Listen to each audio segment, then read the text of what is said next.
डिब्बा है, इंजन आगे चल रहा है, उसमें कनेक्शन है, हजारों बैठ जाओ तो वहीं पहुंच जाओगे जहां पहुंचना है। ये केवल नाटक है किडनी का, केवल नाटक नहीं। अगर तुम्हें किडनी पेशेंट देखना हो तो देखो ना, संसार में है तो किडनी पेशेंट, और जिसका रोज डायलिसिस होता हो, और फिर उसके पास इतनी बड़ी दिनचर्या हो जो स्वस्थ आदमी नहीं कर सकता। तुम्हें 9 बजे सुलाया जाए और 11-12 बजे जगा दिया जाए, तो अगर सत्संग में बैठोगे ना तो ऐसे हो जाओगे। सुनने में, बोलने में तो दिमाग का ही काम नहीं करेगा। अगर पीड़ा है तो दिमाग काम करेगा, बिल्कुल पीड़ा नहीं। और कोई अंग नहीं बकाया जो पीड़ा युक्त ना हो, कोई अंग नहीं। पर हृदय में आपको सच्ची कहते हैं, ऐसे आनंद प्रभु देते हैं कि ऐसा लगता है कि 10-20 किडनी होती है, सब फेल हो जाती तो कोई फर्क नहीं पड़ता। महाराज जी, पहली क्या कब समझ आएगी? आपने अभी एक वक्तव्य कहा कि भयंकर कष्ट है और हमें बिल्कुल कष्ट नहीं है, तो महाराज जी मतलब समझ, बातों से तो समझ आ रही है, बट वो अनुभव में कब कैसे उतरती है? जब भजन करोगे, बिना भजन के बारी मथे घृत होए बरु, सिकता ते बरु तेल, बिनु हरि भजन न भवतरी, या सिद्धांत पेला। अरे वो मतलब जैसे हम ऐसे ऐसे करते हैं तो समझ लो हमारे पास शब्द नहीं कि हम बता सके आपको कि भगवान कितना प्यार करते हैं। मतलब ये कुछ नहीं, ये सब ड्रामा है। शरीर, शरीर के रोग, ये सब नाटक है माया का। उनका जो प्यार है, हम अविनाशी उनके अंश हैं और वो हमारे अविनाशी अंशी हैं। उनका जो प्यार है वो कैसे तुम्हें बताएं। जैसे हम तुम्हें देख रहे हैं ऐसे वो मिलते हैं, वो ऐसे थोड़ी मिलते हैं। हम ध्यान में, ये वृंदावन धाम है, ये कोई ऐसी बात नहीं कि और ये गुप्त रखनी चाहिए। हम तुम्हें बता रहे हैं, गुप्त क्या जीवन तुम्हारे लिए है, अब क्या गुप्त, तुम्हें ही तो हो। इन्हीं नयनन सब सुख देख है, अपनो जन्म सुफल कर लिख है। 3 नेत्र होते हैं, एक है प्राकृतिक नेत्र जो माया रचित दृश्य देख सकते हैं, और इनके अंदर जो है एक है मानस नेत्र, जिसे हृदय नेत्र कहते हैं। उनसे प्रेमी जन देखते हैं इन्हीं नेत्रों में आके। और एक होते हैं बुद्धि चक्षु ज्ञानी, वो जो ब्रह्म तत्व का दर्शन करते हैं। गोलक यही होते हैं, नेत्र गोलक यही होते हैं। नेत्रेंद्री बदल जाती है, एक हो जाती है प्रेममयी और एक होती है ब्रह्ममयी, ज्ञानमयी। वो जिधर देखता सर्वम खलमिदम ब्रह्म, वो जिधर देखता जित देखो तित श्याममयी। दृष्टि बदल गई, गोलक यही रहते हैं, नेत्र गोलक यही रहते हैं, दृष्टि बदल जाती है। समझ रहे ना बच्चा? बहुत प्यार भगवान करते हैं, बहुत प्यार करते हैं। उनके प्यार की जय हो। अपनी अधमता और प्रभु के प्यार की होड़ लगी है, इसीलिए सबको कहते हैं नाम जप करो। क्योंकि देखो, जब भीष्म जैसे महापुरुष बाल ब्रह्मचारी को 6 महीना बाणों की सैया, तो अपने लोगों की कितना हिसाब किताब है, तो सारे हिसाब किताब को भगवान नष्ट करने का वादा कर रहे हैं।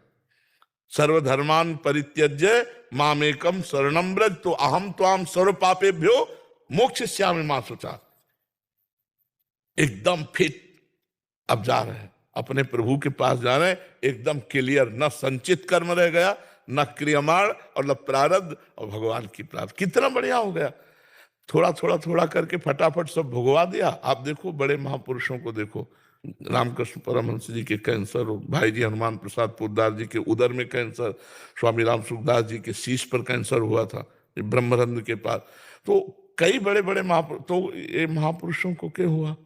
नहीं नहीं, खत्म। अनंत जन्मों का प्रारब्ध भस्म। प्रारब्ध बहुत प्रबल होता है, उसे भोगना ही होता है, भोग के ही काटने में सफलता है।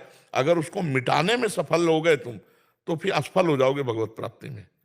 इसीलिए कोई भी संत प्रारब्ध नहीं मिटाता। बड़े बड़े संत प्रारब्ध को भोग लेते हैं। 108 गोपाल शास्त्र नाम का रोज पाठ और 3 परिक्रमा गिरिराज जी की, और उनको लकवा मार गए।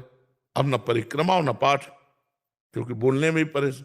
तो उड़िया बाबा हरि बाबा गए और जाकर कहा, बाबा तुम संकल्प कर लो तो भारत का लकवा मिट जाए, फिर आप अपने शरीर को लिए क्यों पड़े हो?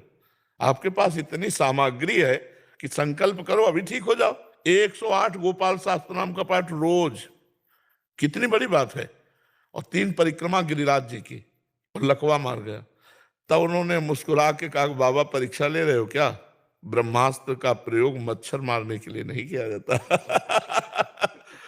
ब्रह्मास्त्र का प्रयोग मच्छर मारने के लिए नहीं किया। तो शरीर के प्रारब्ध को भोग लिया, लेकिन वो अपने भजन को उस शरीर प्रारब्ध नष्ट के लिए नहीं दिया। इसलिए चतुर वही रामय भजे थे चतुर, जब उस कोटि का भजन होगा ना तो आप इस प्रश्न का उत्तर अपने आप समझ जाओगे। और जब तक अपने माला दो माला चार माला, तो लगता है कि भगवान हमें जुकाम न हो, हमें बुखार न हो, हमें ये रोग न, अरे नहीं। प्रेम में सही ये शरीर के राग की बात, तभी हम कहते हैं यहाँ सब प्रेम थोड़ी करते हैं, यहाँ तो सब प्रेम का दुरुपयोग करते हैं। हम आपसे प्रेम करते हैं, हमारे मन की बात मानो, ये प्रेम है। इसे स्वार्थ कहते हैं, काम कहते हैं, वासना कहते हैं, राग कहते हैं। प्रेम का मतलब है हम आपसे प्रेम करते हैं, आपको सुख देंगे, आपके अनुकूल हम चलेंगे, आप जो पसंद करोगे वही आपको लाके देंगे। प्रेम का मतलब प्यारे को सुख पहुंचाना, प्यारे से सुख लेना थोड़ी होता है। जो ही प्यारो करे सोई मोहि भावे। तो फिर प्रश्न कैसे रह जाता है कि भगवान प्रारब्ध मिटा दें? नहीं नहीं नहीं, खूब अच्छा है, खूब आनंद है। जो स्वस्थ शरीर भगवान से विमुख है वो सोचनीय है, और अस्वस्थ शरीर हो, मन भगवान में हो, बदनी, क्या उसमें फर्क पड़ता है? मन ही तो सुख दुख का भोगता होता है। और वो सावई मना कृष्ण पदार विंदे हो, तो प्रियालाल के चरणों में आनंद भोग रहा है, फिर क्या मतलब है? तो मन को प्रभु में लगाओ, खूब नाम जप करो, प्रारब्ध क्रियमाण संचित तीनों उनके चरणों में समर्पित कर दो, तो प्रारब्ध के भोगने की सामर्थ्य दे देंगे, क्रियमाण को निष्फल कर देंगे और संचित को भस्म कर देंगे, जीवन आनंदमय हो जाएगा। विरज कृष्णदास जी। राधे राधे। राधे राधे महाराज जी। महाराज जी, श्रीमद् भागवतम में प्रहलाद जी कहते हैं कि अपनी अनियंत्रित इंद्रियों के कारण भौतिकवादी जीवन में अत्यधिक आसक्त व्यक्ति नारकीय स्थितियों की ओर बढ़ते हैं और बार बार चबाए गए भोजन को चबाते हैं। कृष्ण के प्रति उनका झुकाव कभी भी जागृत नहीं होता, न तो दूसरों के निर्देश से, न ही उनके अपने प्रयासों से, या दोनों के संयोजन में। फिर प्रहलाद जी ही समस्या का निवारण भी देते हैं कि भौतिकवादी जीवन की ओर अत्यधिक प्रवृत्त व्यक्ति जब तक भौतिक कलमश से पूर्णतः मुक्त वैष्णव के चरण कमलों की धूली को अपने शरीर पर नहीं लगाते, तब तक वे भगवान के चरण कमलों के प्रति आसक्त नहीं हो सकते, जिनकी महिमा उनके असाधारण कार्यों के लिए की जाती है। केवल कृष्ण भावना भावित होकर ही इस प्रकार भगवान के चरण कमलों की शरण ग्रहण करके ही कोई व्यक्ति भौतिक कलमश से मुक्त हो सकता है। महाराज जी, यदि पूज्य महाराज जी इस श्लोक पे हमें समझा सकें कि इसका व्यवहारिक अर्थ क्या है, पाद रजोभिषेकम क्या होता है, उससे कैसे व्यवहार में लाएं, निष्किंचन व्यक्ति की लक्षणता क्या है? नैषाम मतिस्ताव दुरुक्रमांहि स्पर्शत्यानर्थ्यापुगमो यदर्था महीयसाम पाद रजोभिषेकम निष्किंचना नाम न वृणीत यावत। श्री प्रहलाद जी ने कहा, जब तक निष्किंचन महापुरुषों के चरण रज से हम अभिषिक्त नहीं होते, इसका कारण आज्ञा पालन है। मूल चरण रज तो एक दैन्यता का प्रतीक है, लेकिन चरण रज के जो सेवन करने की भावना है वो है आज्ञा पालन।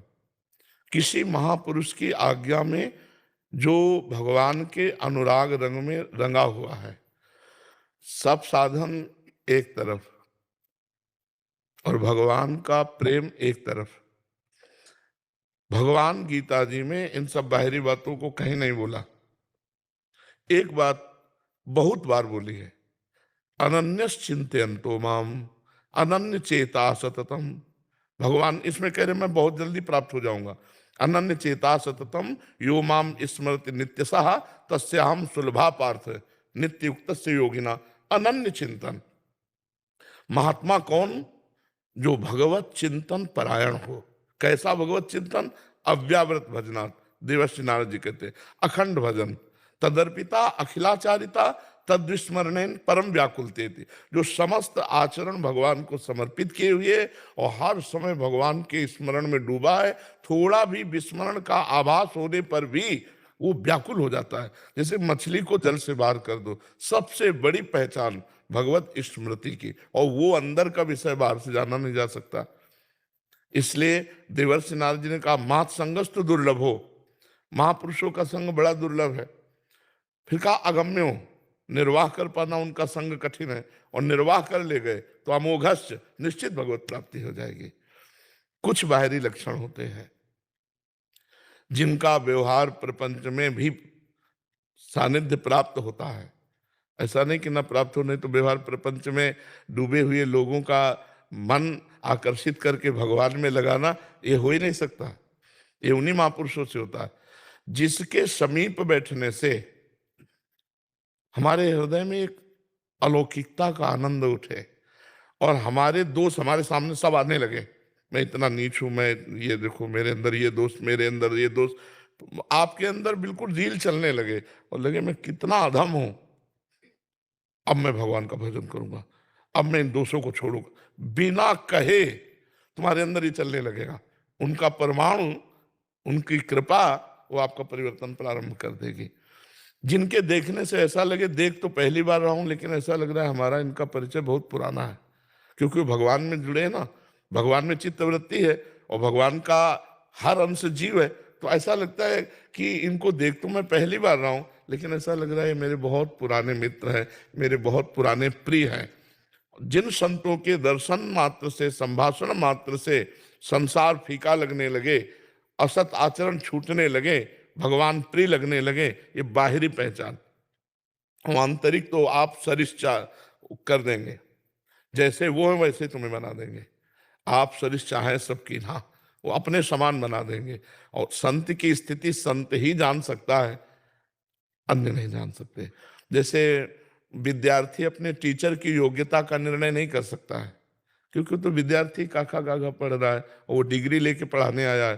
तो ऐसे ही महात्मा, क्योंकि आधुनिक विद्या तो वाणी के द्वारा समझ में आ सकती है कि कितना ग्रेजुएट है, लेकिन आध्यात्मिक विद्या तो सूक्ष्म दृष्टि से ही समझ में आएगी। वो केवल वाणी से, वाणी तो फराटेदार, नायमात्मा प्रवचने न लभ्या, बहुत बढ़िया प्रवचन कर लेता तो आत्मबोध थोड़ी हो जाएगा, भगवत साक्षात्कार थोड़ी हो जाएगा। और न में दया, बहुत बुद्धिमान है तो वो नहीं होगा, न बहुना श्रुतेन, बहुत सुनने वाला है तो भी नहीं होगा, क्योंकि वो बोध है ना, वो तो गुरु प्रसाद से होता है। हो सकता है आत्मज्ञानियों पर बोल ना पाता हो सकता है भगवत साक्षात्कार किए हुए पर बाहरी कोई भी ऐसा चिन्ह नहीं जिससे आप जान सको कि भगवान का भक्त है। तो हम संतों को नहीं पहचान सकते। यहां तक कि रहुगण भगवान कपिल देव से सत्संग करता, लेकिन क्या जड़ भरत जी को पहचान पाया? पालकी में ज्योति दिया इतने बड़े महापुरुष को, और सत्संगी था और सत्संग करने ही जा रहा था। इसलिए महापुरुषों को पहचानना तो भगवान की सिर्फ कृपा से हो सकता है। हाँ, बाहरी पहचान है, जिनके संग मात्र से, संभाषण से, दर्शन से असत वासनाएं छूटने लगे और हमारे अंदर सत भावना, भगवत भजन, श्री कृष्ण प्यारे लगने लगे, यही संतों की पहचान है। तो संतों की चरण रज का सेवन का मतलब है, रहुगण से जड़ भरत जी ने भी यही कहा है, जो प्रहलाद जी ने कहा वही रहुगण से भरत जी ने कहा कि रहुगणित तपसा न याति न चेद्या न निरपणाद गृहाद्वा न छंदसा न जलाग्नि सूर्यो बिना महात्पाद रजोभिषेकम।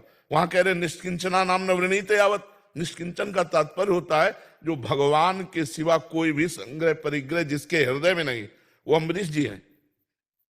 निष्किंचन का मतलब ऐसा नहीं होता भिखारी फटे कपड़े वैसे नहीं, भगवान के सिवा जिसके हृदय में कोई संग्रह परिग्रह नहीं, कोई अहमता ममता नहीं, वो चाहे चक्रवर्ती सम्राट अम्बरीश जी हो और चाहे कोई भिक्षावृत्ति से रहने वाला एकांत सेवी हो।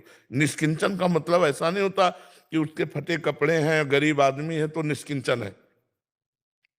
कोई अहमता ममता नहीं भगवान के सिवा। ध्रुव जी निष्किंचन है, प्रहलाद जी निष्किंचन है, और सम्राट रहे, प्रहलाद जी भी सम्राट रहे, ध्रुव जी भी सम्राट रहे। और ये निष्किंचन का तात्पर्य कोई बाहरी लक्षण से नहीं, क्यों बेचारा फटा पुराना हो फिर लौकी का कमंडल बोले निष्किंचन नहीं, सब कुछ है पर कोई अहमता नहीं, कोई ममता नहीं, प्रभु के सिवा कोई अहमता ममता नहीं। सावई मना कृष्ण पदारविंद, ये है निष्किंचन। तो उनकी आज्ञा पे रहना, मान लो हम चरण रज ले ली, मनमानी कर रहे हैं तो चरण रज का कोई प्रभाव थोड़ी होगा। कौन सा कण ऐसा वृंदावन का जो महापुरुष की चरण रज नहीं है? प्रिया प्रीतम से लेकर गोपियों से लेकर अभी तक कितने महापुरुष हुए हर कण, लेकिन अगर आप आज्ञा पे नहीं चल रहे तो क्या प्रभाव है आप देख लो खुद। वही संसारिकता, वही है धाम, लेकिन आप देखो ना क्या प्रभाव है। तो आज्ञा का पालन करना, आज्ञा ही चरण रज का सेवन करना, मतलब दास्ता है। चरण रज का सेवन का मतलब दास्ता, दास्ता का मतलब आज्ञा सम्न सुसाहब सेवा, अपने साहब की आज्ञा का पालन करना, संत गुरुदेव उनकी आज्ञा पे रहना। सोच पा रहे बच्चा, उनके बताए हुए आचरण, उनके बताए हुए किए हुए उपदेश पर चलना, यही है चरण रज का सेवन, दासता का मतलब। नहीं तो ऐसे चरण रज लगा लो और आज्ञा का पालन संतों की ना करो, तो मुझे लगता है कि लाभ अनुभव में नहीं आएगा। क्यों बच्चा जी? नितिन कुमार जी, मीना रानी जी, पंजाब से। राधे राधे जी। महाराज जी,